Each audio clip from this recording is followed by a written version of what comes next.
Hey, we're coming to you from Martinsville tonight. Charles Roark here with you. It's been a really eventful weekend as far as news and things going on with the Speedway and all that. But probably the strongest thing that I covered over the weekend, and it started on Friday, we went up to Patrick County.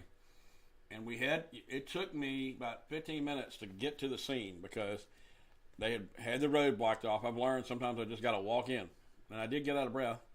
But you're seeing some pictures there on the screen right now. I don't think we're seeing them on TV yet. That'll probably happen here in just a second. Right now I'm seeing a frozen a way out bonding. I think he probably needs to switch it to button. There we go. There we go. Welcome to the show, folks. Coming to you live here from Martinsville. But these are the pictures that they're in Patrick County. This is just a little bit after you pass Walmart, and on top of the hill is the former hospital. But this is where that tragic high-speed chase ended, and it ended up killing an 80-year-old Mount Airy man. So, kind of the topic tonight, and I don't want to beat up on law enforcement because I think they catch enough heck, but I really do think they need to create a policy about these high-speed chases. And I think it really comes down to, is the person that they're chasing, the question is, are they endangering the public? And what I'm trying to say is, do they have a gun or do they have something that they need to be stopped? Because I think if the police would have just let this lady go, that 81-year-old man might have not had to. I mean, it's a good chance that this will never have happened. And this, to me, is the biggest problem with high-speed chases, is they can end like this. So we have a number here. It's 276-732-5898. We, the public. That's what media is about, public media, where we can have a say into it. Is it time for legislation that maybe slows down these high-speed chase deals? There you see Martinsville City Police was involved. Henry County, I believe, was involved. Patrick County. Halifax County.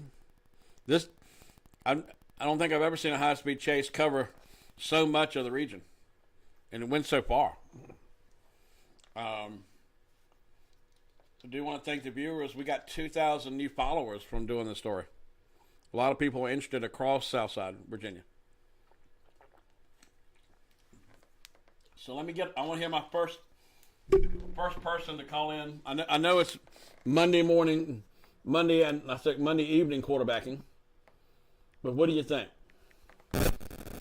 What do you think about high-speed chases? Do you think they ought to limit them? We've had several in the community. Let me talk to Bob Sharp. I'm going to call him first. See if we can get him. I haven't spoken to him today.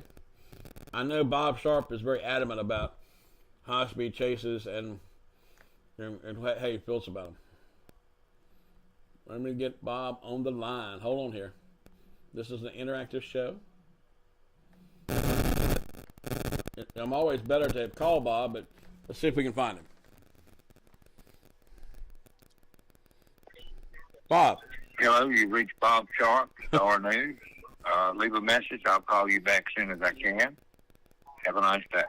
That probably means he's talking to somebody. I'll leave a message. Hey, Bob, we're talking about high-speed chases on the show tonight. Give us a ring.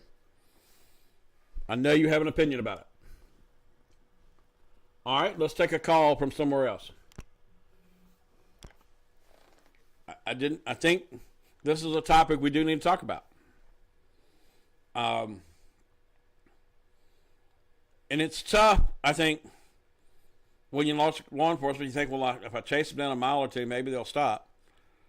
But then it gets more intense, and everybody starts going faster. And it gets to be, to me, it's almost like a missile going down the road. If you have their license plate number, I just think it makes better sense sometimes to just let it roll. What do you think? You're on the air.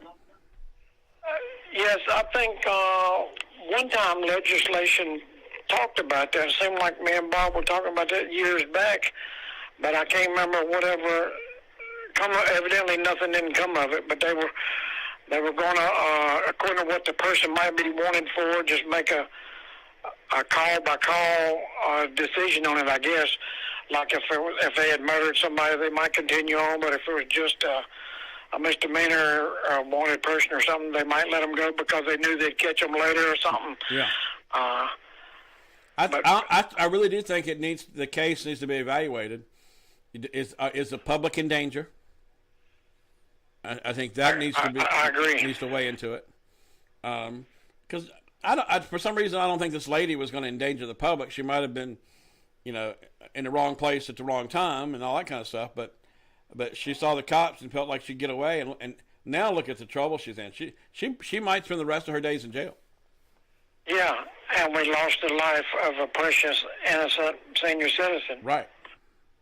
That's the worst part of it. Oh yeah. Yeah. And when you just look at these pictures, I saw them move the body from the silver Camaro to a hearse of some type. Right. And that made it real. So you say kind of chill on this, kind of. You think maybe turn this down a little bit? Yeah, and I've changed over the years. Used to, I would have said, "Oh no, go for it, no matter what." But now, no, it's too many innocent lives being taken, and it seems like it's always the aggressor, the offender that they're chasing, will hit someone and hurt them bad or kill them, and then they're not injured that bad. But I think this lady was injured right bad, had to be flown out. Yeah. But a lot of times they're not even hardly injured. And they may spend the rest of their life in jail, but they're alive, and an innocent person loses life a lot of times. I wish I could remember more about when me and Bob talked about it. I'm pretty sure we did. It's been a few years back, but I just can't. But I agree with you. Like Nancy says, amen, Charlie. We need to let legislation take a look at it, and something's got to be changed. It's too much innocent lives being taken by this offense.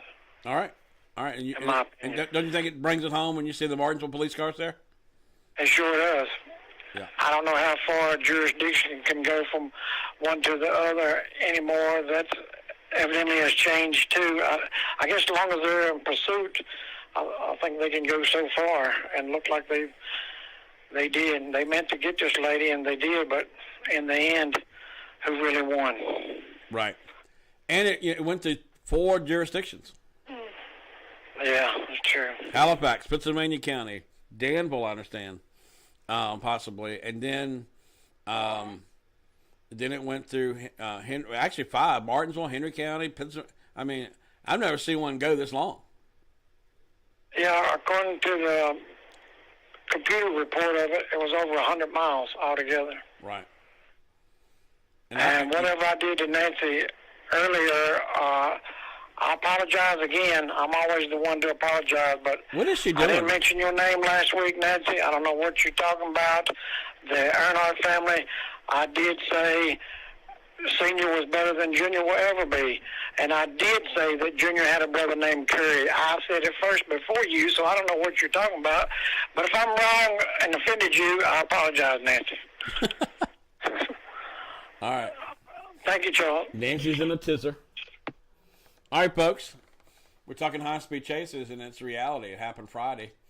We have an 81-year-old man from Mount Airy that died from a head-on collision after a 41-year-old female from the Halifax County area was chased through all these communities, and it ended up in Patrick County.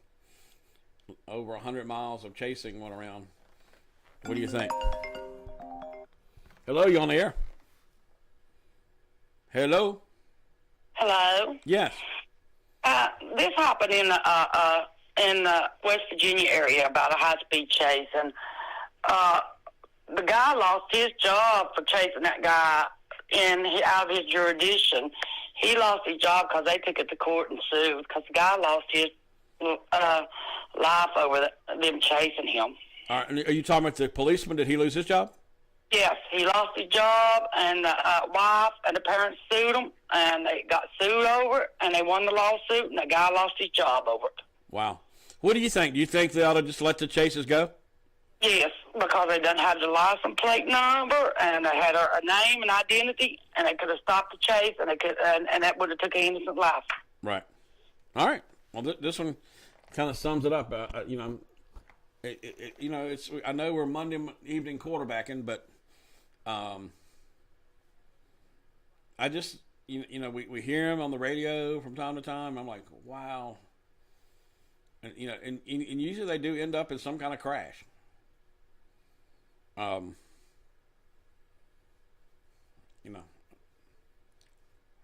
kind of wonder who makes the call. Who decides, do we back off of this one? 732-5898. I think there's other way to catch people. Other ways to get them apprehended. But taking it into life is sometimes just too much. 732-5898 is the number. Give me a ring here. We're talking about the high-speed chase that took place this last Friday. During race weekend, it was really horrible on all the police officers that it took. I think I counted 14 deputy cars there on the scene, and they admitted to me that they were a little short-handed, and they brought in a investigative team from Bedford. They told me that. They were real cooperative in telling me when it happened, and I really do appreciate that. But I think they know it's one of the most controversial things they do, is the high-speed chases. And it probably, a lot of times they start off kind of innocent, and then people won't pull over, and then they have to decide, do we continue the chase or do we just back off? And most, the two callers we had tonight said maybe just back off and get the license plate. What do you think? 732-5898 is the number. We're coming to you. I think Ken is back on the other channel. Is that show going okay, Mr. Producer? Yes, it is. All right. So Ken is back. That's good to hear. 732-5898. Tomorrow night, Ken will be filling in for me. I got a project I'm working on. I'll be doing the 4 o'clock show. I do want to tell people, I thought I was going to be off. I thought I was not going to be able to do the show today because I've begun a 6-month journey to get brand new teeth. And of course, they're not real teeth, but I just decided that this is something I wanted to do. And so today, they start putting implants in and screws and all this kind of stuff they're going to do to tighten in these new teeth. And it was quite an experience. I got some video I'll be probably showing tomorrow of the process. The thing that I like about this is that I won't have to worry about my teeth till the time I die. Hopefully, if it all works out. But I get a brand new set of teeth, kind of like a new start. Because if I could start all over again, or at least get back to I'm 20, I would do it. Hello, you on the air? How are you? Good. How you doing? Fair and partly cloudy. You know what? I called your 656 number, station number. Yeah. Up on the hill. Yeah. And it said it was blocked. Really? Did you block my number, Charles Fly? I'm your best caller. I didn't block you. Somebody did. I don't know. It's probably this darn Samsung phone. All right. No, I wouldn't block you. Let me ask you something. What do you think of this high-speed chase stuff? Pardon? What do you think about high-speed chase? Well, I saw it on the TV the other day. The gentleman was 81 years old and got killed. Is that correct? That's right. Where was he from? Mount Airy. Well, a lot of people take that route to go to Mount Airy. You can turn up there at Crates and go back down to Lawsonville. Yeah. Who was being chased? Well, it was a 41-year-old woman from Halifax. She had been in a cabin without authorization, and they charged her with some other things. But now she's got a vehicular homicide charge.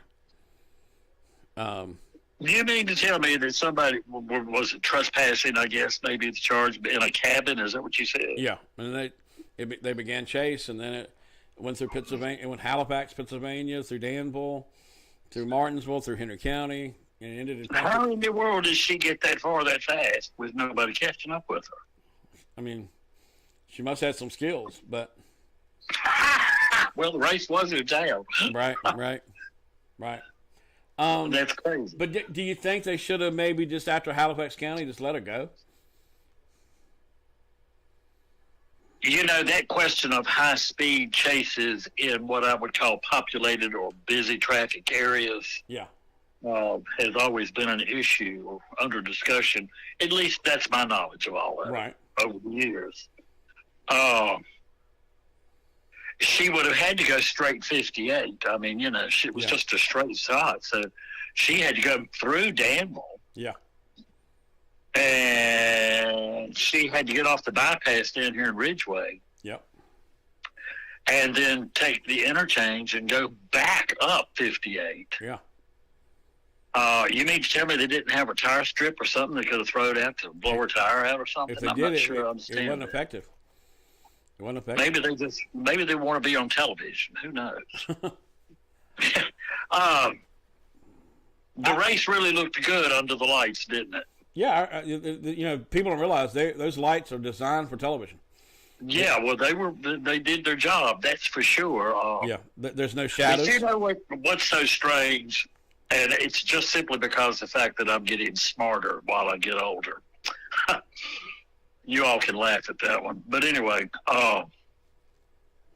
the driver who won, Brian. I can remember when I worked as contractor over at DuPont for Florida Daniel. Yes. I think Ed Callum at the time was the contract administrator. Byron, I'm sorry. I want to make sure I get his name right. Go ahead. Maintenance and services over there for the, you know. Yeah. People who were involved with that company. And I think it was 1992 or 3 that they brought this little midget fellow over there, and he was driving the DuPont Chevrolet. His name was Jeff Gordon. Oh, yeah. I remember that. I've got the original jacket that DuPont issued to, I guess, I don't think it was put up for public sale. I think it was only for the DuPont employees to have. Were you a DuPonter too? No, I worked at DuPont, but I did not work for DuPont. All right.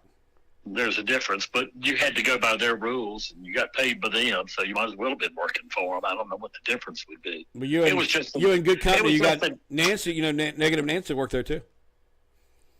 Well, you know what, I'm going to tell you something. There's the difference between being a contract employee and then being a full-blown employee until the very end. Contract employees were all over the plant. Right.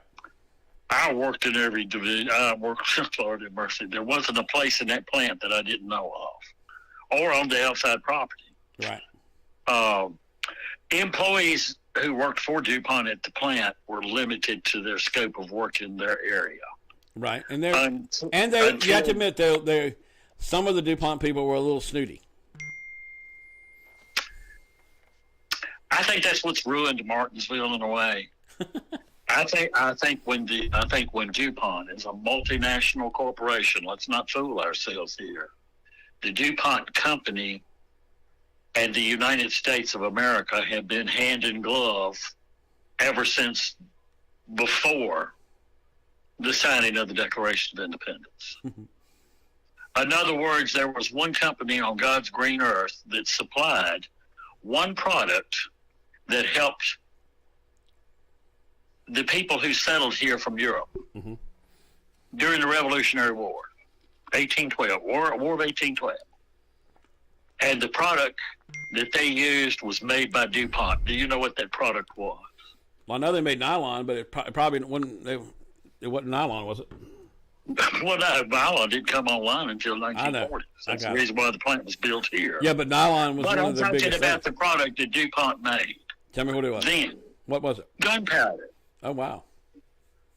If it had not been for DuPont and gunpowder to have, because they didn't make it here. We didn't have any facilities of such capacity to do that. It was DuPont.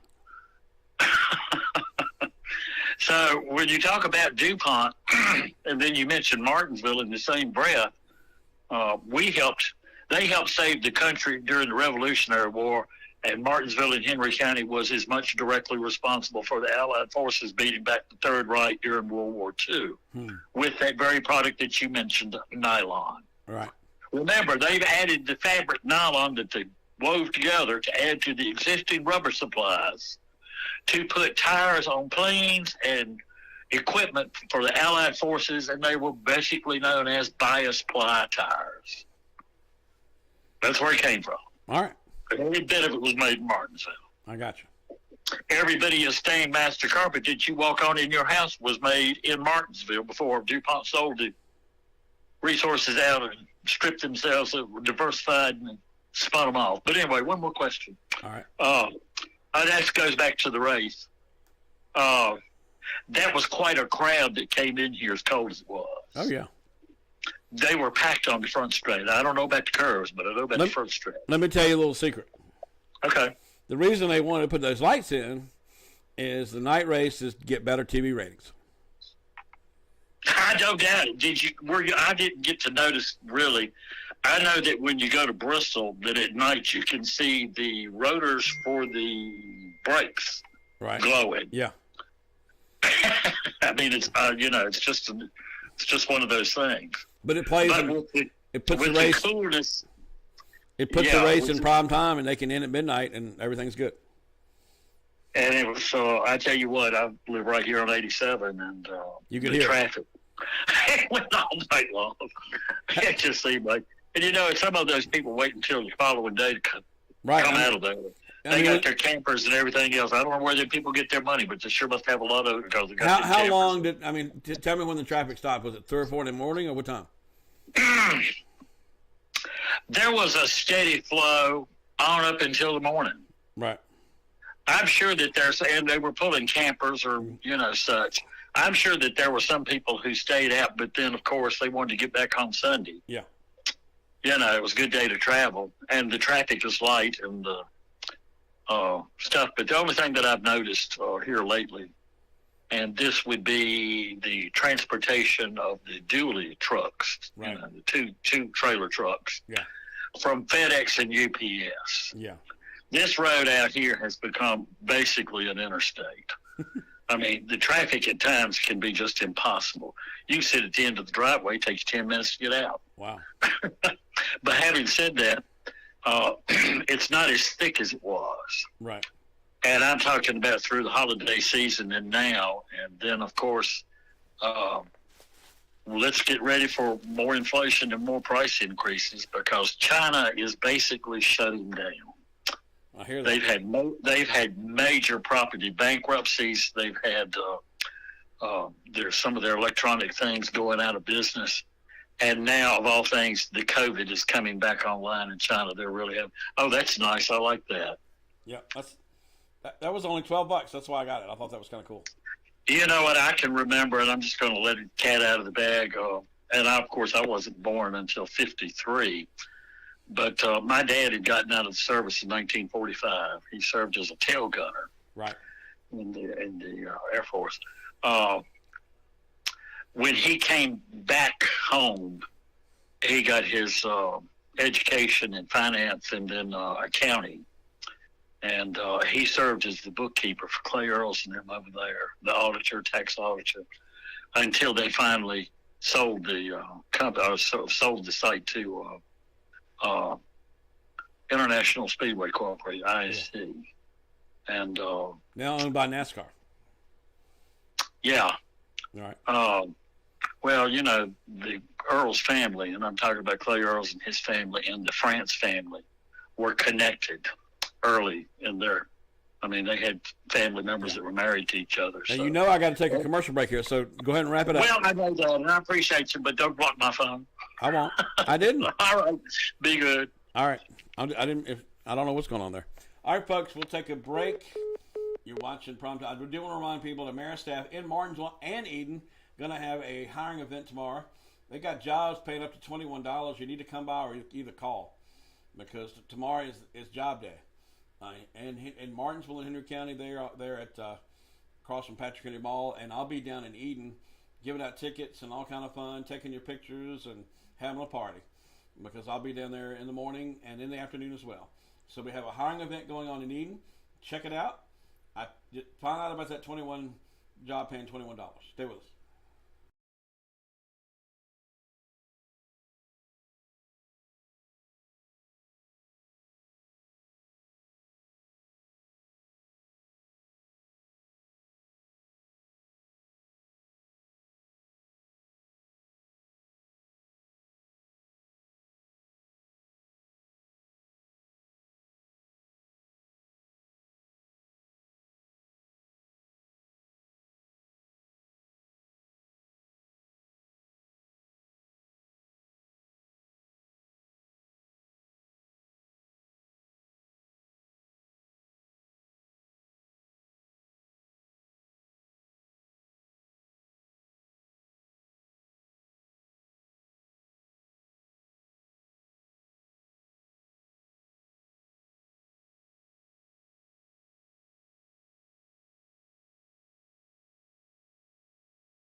All right, the show continues from Martinsville. Charles Roark here with you.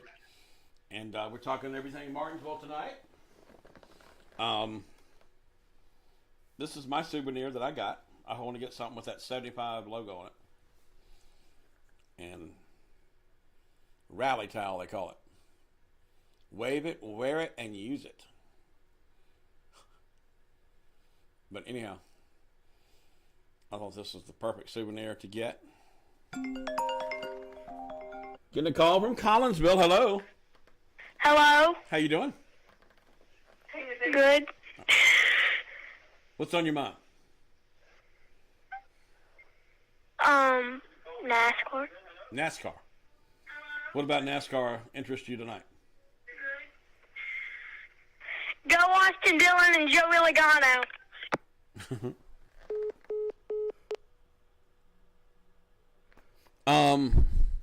We do have a little bit of breaking news tonight. The Rocky Mount police officer was found guilty on all 6 charges. And